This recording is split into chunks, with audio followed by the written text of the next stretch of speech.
9:30 बज चुके हैं। अब से ठीक 1.5 घंटे बाद सुबह 11 बजे बजट पेश होने वाला है और संसद भवन बजट की कॉपी पहुंच गई है।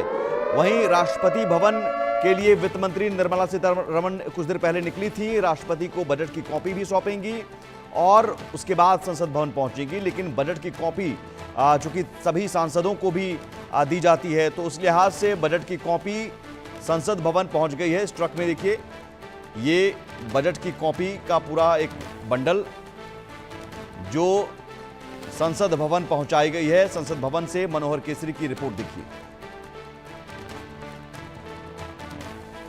देश की वित्त मंत्री निर्मला सीतारमण अपना 8वां बजट पेश करने वाली है। अभी हम मौजूद हैं संसद भवन में और यहाँ आप देख सकते हैं संसद में बजट की कुछ कॉपियां पहुंच चुकी है। हालांकि बजट डिजिटल हो चुका है, लेकिन कुछ कॉपियां जो है सो यहाँ पर पहुंची है और इसमें देखना होगा कि इस बार इस कॉपी में आम जनता के लिए क्या कुछ खास रहता है। ये आप देखिए, यहाँ पर ये बजट की कॉपी है और अंदर संसद भवन के अंदर ले जाया जा रहा है। और जैसा कि प्रधानमंत्री नरेंद्र मोदी ने कहा है कि मध्यम वर्ग के लिए लक्ष्मी की कृपा होगी और सभी लोगों का खास ध्यान रखा जाएगा। तो इंतजार करना पड़ेगा 11 बजे का, क्योंकि निर्मला सीतारमण भी अपने घर से निकल चुकी है और कुछ ही देर में संसद भवन पहुंचने वाली है। 10:30 बजे कैबिनेट की बैठक होगी और उसमें बजट पर मुहर लगाई जाएगी। मनोहर केसरी, इंडिया न्यूज़, दिल्ली। तो बजट की कॉपी पहुंच गई है और साथ ही साथ राष्ट्रपति भवन भी वित्त मंत्री निर्मला सीतारमण वहां पर गई हैं। राष्ट्रपति द्रौपदी मुर्मू को बजट की कॉपी सौंपी जाएगी, वहां से बजट को लेकर मंजूरी ली जाएगी और उसके बाद फिर संसद भवन पहुंचकर बजट पेश करेंगी। हमारे साथ तमाम मेहमान भी जुड़े हुए हैं और बता रहे हैं बजट को लेकर जो उम्मीदें हैं वो उम्मीदें कहीं ज़्यादा तो नहीं हैं। और ये तस्वीरें आपकी टीवी स्क्रीन पर राष्ट्रपति भवन पहुंच चुकी हैं। वित्त मंत्री निर्मला सीतारमण राष्ट्रपति द्रौपदी मुर्मू से मिलकर बजट की कॉपी सौंपेंगी और बजट की मंजूरी ली जाएगी। हाथ में वो लाल रंग की जो फाइल है, इस लाल रंग की फाइल से बहुत कुछ तय होगा। आज इस देश के आम बजट से जो उम्मीदें हैं वो उम्मीदें पूरी होती हैं, ये देखना होगा। राष्ट्रपति भवन से ये सीधी तस्वीरें आपको हम दिखा रहे हैं। मोदी 3.0 का ये पहला पूर्ण बजट है और इस लिहाज से भी बहुत उम्मीदें, और यहाँ इस बजट से भी तय होगा कि आगे आने वाले जो 5 साल हैं उस 5 साल में मोदी सरकार किस दिशा में जा रही है। मोदी 3.0 में क्या क्या प्राथमिकताएं हैं और जो बात बार बार कही जा रही है कि 2047 तक विकसित भारत, तो विकसित भारत के लक्ष्य को हम कैसे पूरा करेंगे। तीसरी सबसे बड़ी अर्थव्यवस्था, अभी 5वीं सबसे बड़ी अर्थव्यवस्था है, तो हम तीसरी सबसे बड़ी अर्थव्यवस्था का लक्ष्य लेकर चल रहे हैं, वो कैसे पूरा होगा।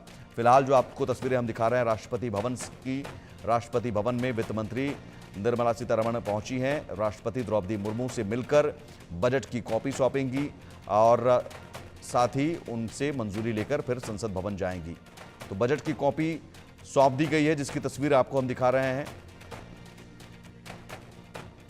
और ये उस वक्त की तस्वीर जब राष्ट्रपति द्रौपदी मुर्मू से मिली वित्त मंत्री और वहां बजट की कॉपी सौंपी गई। एक फोटो सेशन भी। मां लक्ष्मी की कृपा होगी कि नहीं, क्योंकि प्रधानमंत्री नरेंद्र मोदी ने कल ये जरूर कहा था और अपने बयान की शुरुआत ही, अपने संबोधन की शुरुआत ही उन्होंने मां लक्ष्मी से की थी और यही तक कहा था कि गरीब और मध्यम वर्ग के लोगों पर मां लक्ष्मी की कृपा बनी रहे। तो ये कृपा आज इस बजट से बरसेगी, कितनी बरसेगी ये देखना होगा, क्योंकि महंगाई ज़रूर एक बड़ी चुनौती। रिटेल जो महंगाई है वो अभी भी 4.9 के आसपास है।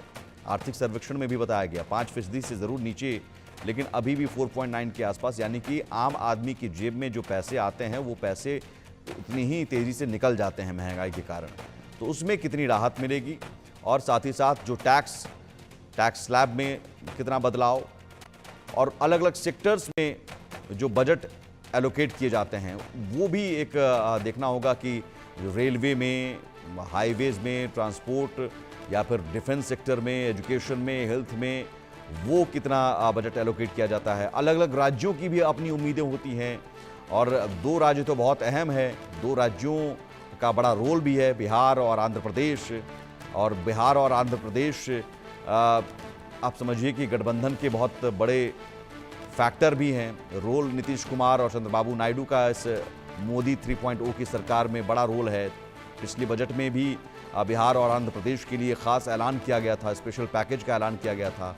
तो इस बार भी क्या बिहार और आंध्र प्रदेश के राज्य के लिए, क्योंकि गठबंधन की सियासत है तो उस लिहाज से उनकी मांगों को भी पूरा किया जाएगा। दिल्ली 5 तारीख को चुनाव है, तो दिल्ली के लिए भी कुछ अलग से इस बजट में तोहफा होगा, ये भी देखना होगा।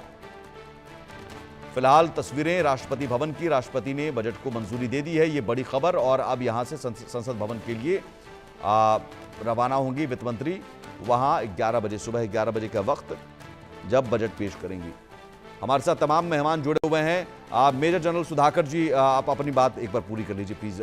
सॉरी, आपके पास मैं उस वक्त नहीं आ पाया था, लेकिन आप अपनी बात जो कह रहे थे खासतौर पर डिफेंस सेक्टर को लेकर। बहुत बहुत धन्यवाद सुमित जी, आपने मेरे को फिर से मौका दिया।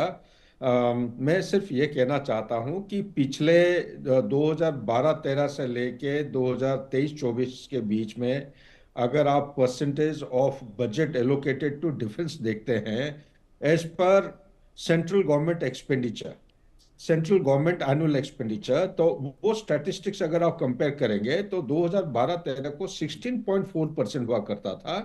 अभी 2023-24 को अगर देखते हैं ये 12.9% हो चुका है। ये क्या जाहिर कर रहा है? ये जाहिर कर रहा है कि ये ठीक है। डिक्लाइन इस बीच एक बड़ी खबर ये आ रही है, इस खबर पर भी मैं जरूर आपकी राय लूंगा। शेयर बाजार से अच्छी खबर आ गई है, और बजट से पहले ये कहीं ना कहीं उम्मीद जो है मार्केट को ये बताती है कि उम्मीद बहुत है। बढ़त के साथ शेयर बाजार खुला है। सेंसेक्स में 900 अंकों की बढ़ोतरी हुई है, निफ्टी में 290 अंकों की बढ़त, और ये बताता है कि बाजार में अभी उम्मीद का माहौल बना हुआ है। बजट पेश होने के बाद ये तेजी और आगे बढ़ती है। कई शेयरों में ये बताया जा रहा है कि तेजी आ सकती है। जानकारी कहते हैं आज छुट्टी के दिन भी शेयर बाजार खुला है, क्योंकि आज बजट पेश हो रहा है। तो बजट पेश होने से पहले शेयर बाजार से अच्छी खबर। जी जनरल साहब, अपनी बात पूरी कर लीजिए। डिक्लाइनिंग स्टैटिस्टिक है ये, जिसकी वजह से हाँ लोग कहेंगे अगर डिक्लाइनिंग हो रहा है तो फिर क्या भारत की फौज अभी तैयार नहीं है? भारत की फौज तैयार होना अलग बात है। आप देखिए ये गलवान इंसिडेंट के बाद जितने भी प्रोक्योरमेंट हुए हैं ये सब एडहॉक प्रोक्योरमेंट कहा जाता है या इमरजेंसी प्रोक्योरमेंट कहा जाता है। तो ये जो नॉन प्लान एक्सपेंडिचर का एक हिस्सा है, तो ये हिस्सा का लोग कहते हैं कि सोशियो इकोनॉमिक डेवलपमेंट के लिए आपको परसेंटेज ज़्यादा देना चाहिए।